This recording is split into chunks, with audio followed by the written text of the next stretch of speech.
प्रायोजक हैं रोजगार डेवलपर्स। नमस्कार, स्वागत है आपका उत्तराखंड बुलेटिन जिक्र पहाड़ों का में और मैं हूं आपके साथ सपना पांडे। बुलेटिन की शुरुआत से पहले एक नजर इस वक्त की हेडलाइंस पर।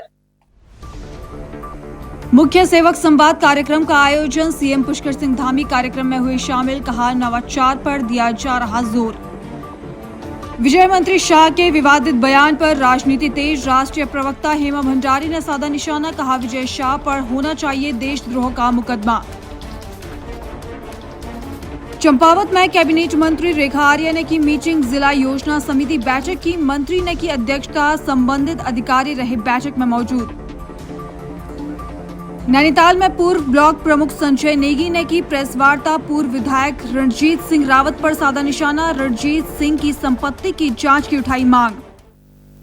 खबर देहरादून से है, जहां मुख्यमंत्री पुष्कर सिंह धामी ने सीएम आवास के मुख्य सेवक सदन में महिला मंगल दल और युवक मंगल दल के साथ मुख्य सेवक संवाद कार्यक्रम में भाग लिया। इस दौरान सीएम धामी ने कहा, हमारी सरकार उत्तराखंड को देश का सर्वोत्तम राज्य बनाने के संकल्प के साथ काम कर रही है और अनेक नवाचार भी अपना रही है। बहनों, हमारी सरकार उत्तराखंड को देश का श्रेष्ठ राज्य बनाने के लिए अपने विकल्प रहित संकल्प के साथ काम कर रही है और अनेक नवाचार भी अपना रही है। आपने देखा होगा, राज्य स्थापना के बाद हमारी सरकार ने लगातार अनेक ऐतिहासिक निर्णय लिए हैं और देश के अंदर आज हमारा ये जिसको जनसंख्या की दृष्टि से भी छोटा राज्य कह सकते हैं और देश के अन्य राज्यों के मुकाबले हमको छोटे राज्यों की श्रेणी में हम आते हैं, लेकिन नवाचार करने के मामले में, निर्णय करने के मामले में, नए नए ऐतिहासिक रूप से जो है डिसीजन लेने के मामले में हम देश के प्रथम श्रेणी के राज्यों में हमारा स्थान आ गया है। हमने जहां देश में सबसे पहले समान नागरिक संहिता यानी सबके लिए समान कानून लागू करने का गौरव किसी को प्राप्त हुआ है तो देवभूमि उत्तराखंड को प्राप्त हुआ है। हमने नकल का कानून लागू किया और नकल का कानून इतना प्रभावी कानून बना, इतना सशक्त कानून बना कि पिछले 3 वर्षों में 23,000 से अधिक नियुक्तियां बिना किसी नकल के, बिना किसी पेपर लीक के, बिना किसी नकल माफिया के और बिना किसी भ्रष्टाचार के पारदर्शिता के साथ संपन्न हुई।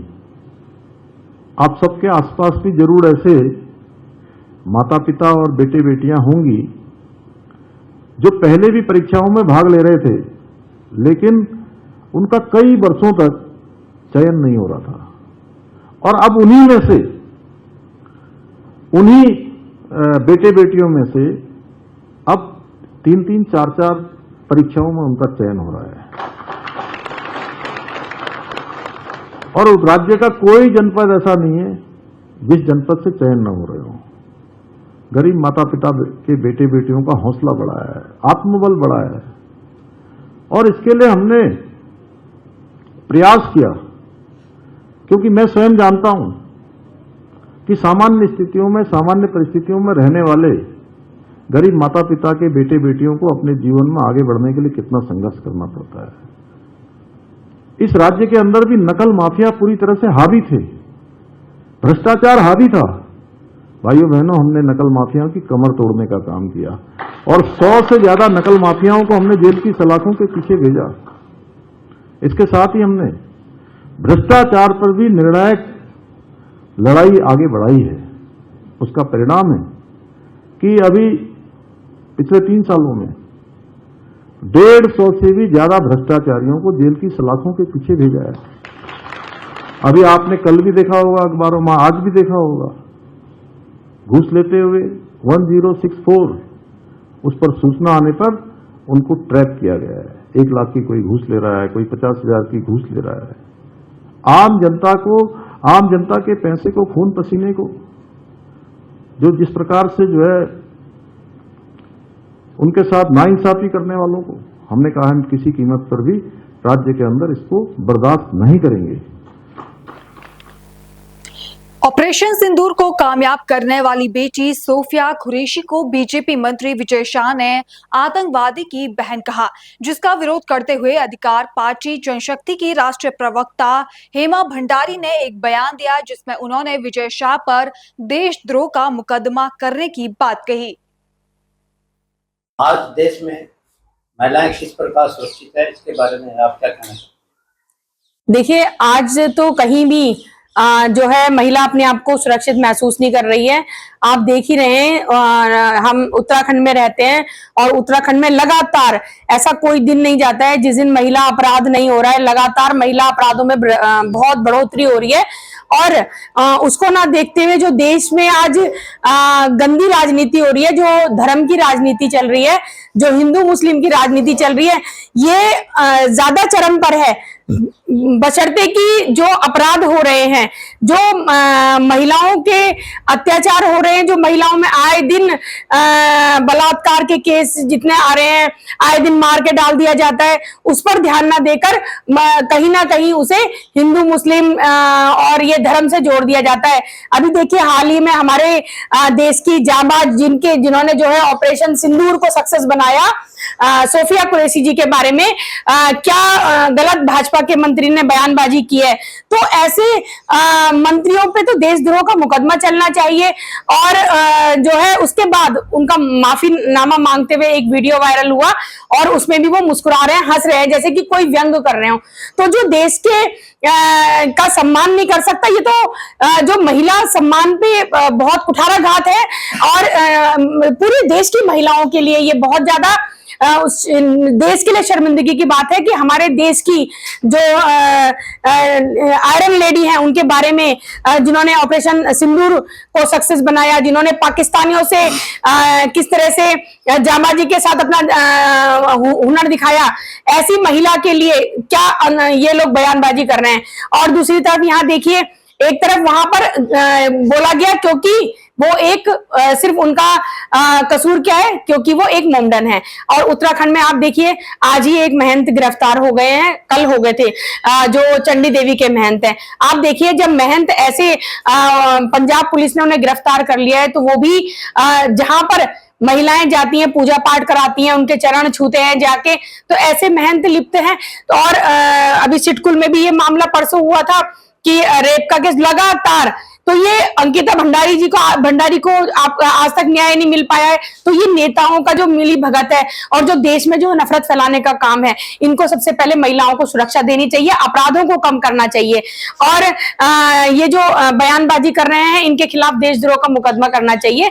तो आप देखिए ना, यहाँ पर चाहे वो कोई पादरी हो, चाहे जो मुस्लिम समाज के जो वो होते हैं, क्या जो अभी पकड़े गए हैं, नैनीताल में जो केस हुआ है, चाहे हमारे यहाँ के महंत हो, कोई भी हो, किसी भी धर्म का हो, अपराधी किसी भी धर्म का हो, हमें अपराध को खत्म करना है। तो आज देखिए, किसी भी एक बंदे की जो बड़े बड़ी बातें करते हैं, किसी ने एक बयान नहीं दिया है कि हाँ महंत ने ये किया है। तो महिलाएं देखो, उत्तराखंड की महिलाओं को मैं आह्वान करती हूँ कि वो आए और इसमें बोले। उन्हें तो सड़कों पे उतरना चाहिए कि कैसे महिलाएं अपने आप को सुरक्षित करेंगी। अब महिलाएं मंदिर भी ना जाएं, अब तो मंदिर से भी हमें खतरा होने लगा है कि हम मंदिर जाएंगे तो पता नहीं कहाँ वहां पर कौन लोग होंगे, कैसे लोग होंगे, मंदिर के पुजारी कैसे होंगे। तो बहुत ज्यादा यह शर्मिंदगी की बात है, जो महिलाएं आज हर जगह पीड़ित हैं, और उसमें भी जो चंद लोग हैं नफरतों फैलाने वाले, नफरतें जो फैलाने का काम करते हैं, वो इसको सिर्फ और सिर्फ धार्मिक नजरिए से देखते हैं कि अगर मुस्लिम है तो उसके लिए हम आवाज उठाएंगे, लेकिन अगर हिंदू है तो हम मौन बैठ जाएंगे।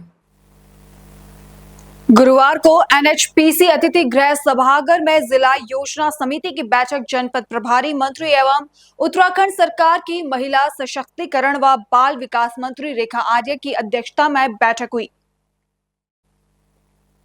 बैठक में वित्त वर्ष 2025-26 के लिए कुल 68,57,10,000 की वार्षिक जिला योजना को अनुमोदित किया गया। देखिए, आज जनपद नैनीताल की 2025-26 की जिला योजना की वार्षिक बैठक आज की गई थी, और इस बैठक में हमारे विभागों का बजट एलोकेशन से लेकर हमारे जनपद नैनीताल के विकास कार्यों का भी अनुमोदन आज किया गया है।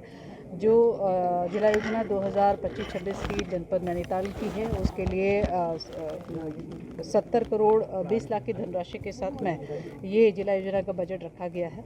निश्चित रूप से सारे प्रस्ताव जो है उसमें स्वरोजगार का हिस्सा भी रहा है, सारे प्रस्तावों में मानदेय भी एक विषय रहा है, वहाँ पर हमारे वचनबद्ध मदें भी रही हैं और इसके साथ ही हमारे चालू कार्य भी रहे हैं जो कि पहले से चलते आ रहे हैं और 2025 में जो वो पूर्ण होंगे। हमारे मरम्मत के कार्य भी हैं और इसके साथ ही हमारे नए कार्यों को भी यहाँ पे जगह मिला है जो लगभग 18 करोड़ की धनराशि के साथ में है। इसके साथ ही हमने उरेडा विभाग को भी और ये इंस्ट्रक्शन दिया है कि उरेडा विभाग हमारे जो आंगनवाड़ी केंद्र है जहाँ विद्युतीकरण कहीं शेष रह गया है, तो जहाँ अपना भवन है वहाँ पर विद्युतीकरण करने का कार्य वो करे ताकि सोलर पैनलिंग के माध्यम से जो है सरलता से जो है इसको बनाया जा सके और हमारे आंगनवाड़ी केंद्रों में बच्चों को सुविधा हो सके, इसके इंस्ट्रक्शंस दिए हैं। इसके साथ ही कभी विभागीय एक विभाग से दूसरे विभागों को जिस प्रकार से भी कभी एक संशय की स्थिति या किस विभाग के जिम्मे है, इस विभाग के है, उस विभाग के जो इस प्रकार की परिस्थिति भविष्य में ना रखे, इसको लेकर भी जिलाधिकारी को इंस्ट्रक्शन दिए हैं कि ये इस प्रकार का विषय इतनी बड़ी सभा में नहीं आना चाहिए, विस्तारित होना चाहिए। इसके साथ ही जिला योजना 25-26 की जो आज हमने यहाँ पर हम सब ने मिलकर जो अनुमोदन किया है, इसमें एक इंस्ट्रक्शंस और गए हैं कि आगे से भविष्य में मेरे सामने उस प्रकार के आंकड़े या उस प्रकार का प्रस्ताव या आख्या हमारे सामने रहनी चाहिए कि संबंधित विभाग को यदि हमने 2024-25 में या 2023-24 में जो बजट हमने एलोकेट किया था संबंधित विकास कार्य के लिए, आज अद्यतन उसकी क्या स्थिति है, क्या वो विभाग करने में सक्षम हो पा रहा है या क्या विभाग की रुचि नहीं है। तो ऐसे विभाग जो कि रुचि नहीं रखते हैं तो उनके कार्यों को हतोत्साहित करते हुए अन्य विभाग जो उसमें कार्य करने में रुचि रखते हैं आवश्यक विभागों में हम लोग बजट एलोकेट करेंगे। तो ये 6 माह का समय मैंने उनको दिया है कि इसकी रिपोर्ट मेरे सामने शीघ्र रखे ताकि जो है भविष्य में और अन्य विकास कार्य जो है वो गति पकड़ सके, तेजी पकड़ सके, तो उसका निर्णय किया जा सके। तो आज की ये बैठक बहुत ही मैं कह सकती हूँ अनुकूल और बहुत ही हमारे सम्मानित विधायकगण भी यहाँ पर आज उपस्थित रहे। निश्चित रूप से सबने अपने अपने विषय भी रखे और जिला योजना में सबकी भावनाएं जो है वो सम्मिलित कर ली गई। अगली खबर नैनीताल से है, जहां पूर्व ब्लॉक प्रमुख संजय नेगी ने ब्लॉक कार्यालय में आयोजित एक प्रेस वार्ता में पूर्व विधायक रणजीत सिंह रावत पे लगाए आरोप का पलटवार करते हुए कहा कि उनका किसी प्रकार का कोई अवैध धंधा नहीं है। जमीन पर पूर्व विधायक और उनके कार्यकर्ताओं द्वारा कब्जे को लेकर लगातार विवाद चल रहा है। अक्टूबर माह में भी जो नीरज अग्रवाल हैं जिनका वो कार्यालय था, 2016 में उन्होंने वो कार्यालय कांग्रेस को चुनाव लड़ने के लिए मात्र 2 माह के लिए दिया था, जैसा कि मुझे विदित था। और उनका कहना है कि कई साल बीत जाने के बाद भी जब मैंने उनसे कहा कि आप मेरा गोदाम खाली कीजिए, मुझे यहाँ पर काम करना है, तो वो लगातार मना करते रहे, उनको धमकाते रहे और जिससे बात बहुत ज़्यादा आगे बढ़ती चली गई। और अभी अक्टूबर माह में आपने देखा होगा कि पुनः इसको लेकर एक विवाद हुआ और उसमें नीरज अग्रवाल जी ने स्पष्ट शब्दों में कहा कि अब बहुत हो चुका है, पानी सर से ऊपर हो चुका है और मुझे अपना गोदाम, अपना भवन वापस चाहिए। जिसको लेकर पहले दिन कब्जे को लेकर कुछ कार्रवाई हुई, पुलिस की मध्यस्थता के बाद एक समझौता इन लोगों के बीच एक रिजॉर्ट के अंदर हुआ और उस रिजॉर्ट में ये समझौता हुआ कि तुम्हारा और हमारा कोई लेन देन है, आप वो लेन देन कर दीजिए, मैं उस गोदाम को, उस भवन को छोड़ दूंगा। ये पूर्व विधायक का कहना था।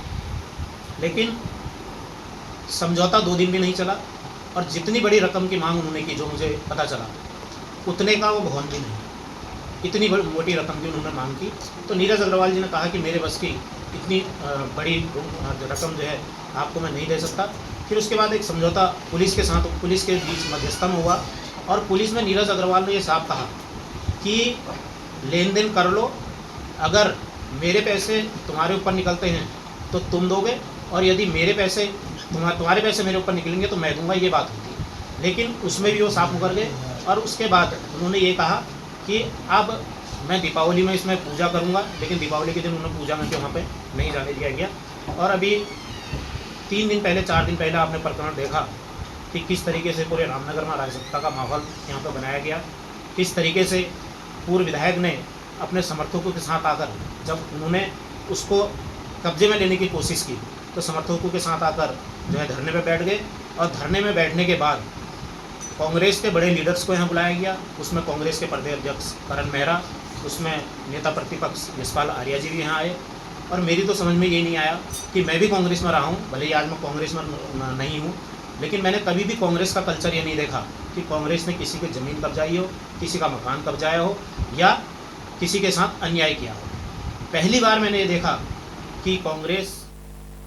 अगली खबर देहरादून से है, जहां बड़ोवाला में शनिवार की शाम को खाटू श्याम के नाम कार्यक्रम का आयोजन किया जाएगा।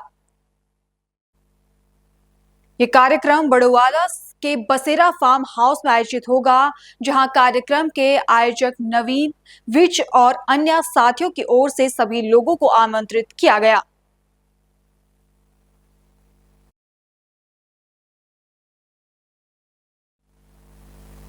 फिलहाल बुलेटिन में इतना ही। देश और दुनिया की बाकी तमाम खबरें देखने के लिए बने रहिए पल्स 24 न्यूज के साथ। नमस्कार।